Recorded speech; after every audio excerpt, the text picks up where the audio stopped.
नमस्ते नमस्ते नमस्ते जी, मेरा नाम लुका। मेरा नाम लुका।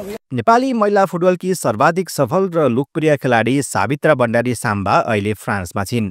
उनी आबद्ध फ्रेन्चली ए डिभिजन क्लब इन आभन ग्वान्गामका अन्य खेलाडीहरूलाई साम्बाले अहिले नेपाली बोल्न सिकाएको भिडियो सार्वजनिक भएको छ। उनले विभिन्न देशबाट क्लबमा आबद्ध महिला खेलाडीहरूलाई नमस्ते नेपाल भनेर बोल्न सिकाएको भिडियो साम्बाले स्वयं आफ्नो युट्युब च्यानलमा अपलोड गरेकी छिन्।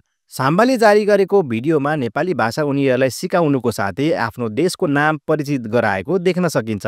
उनले खेलाडी अलावा क्लबका क्याप्टेनहरूलाई समेत नेपाली भाषामा आफ्नो नाम भन्न सिकाएकी छिन्। साम्बाले विदेशी खेलाडीहरूलाई सिकाएको नेपाली संस्कार र भाषामा ती विदेशी खेलाडीहरू रमाइरहेको देख्न सकिन्छ। यो भिडियो हेरौँ।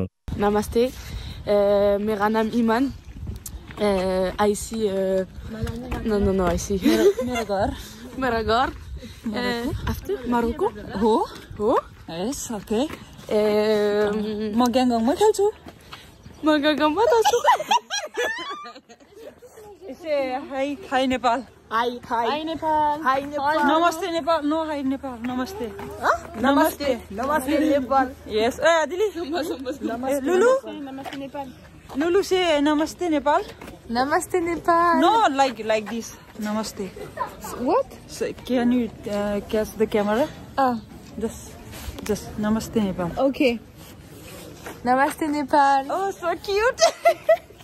Nice. Namaste coach. Namaste.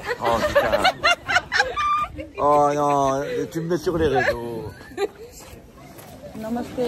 नमस्ते नमस्ते जी, मेरा नाम You know, मेरा नाम लुका. मेरा नाम लुका। साम्बा खेल क्षेत्रमा अत्यन्त मिलनसार र अरूलाई प्रोत्साहित गर्ने महिला फुटबल खेलाडीको रूपमा समेत परिचित छिन्। उनले क्लबमा आबद्ध विदेशी समकक्षी खेलाडीहरूलाई नेपाली भाषा र संस्कृतिको बारेमा साम्बाले जानकारी दिएको प्रति धेरैले उनको प्रशंसा गरेका छन्।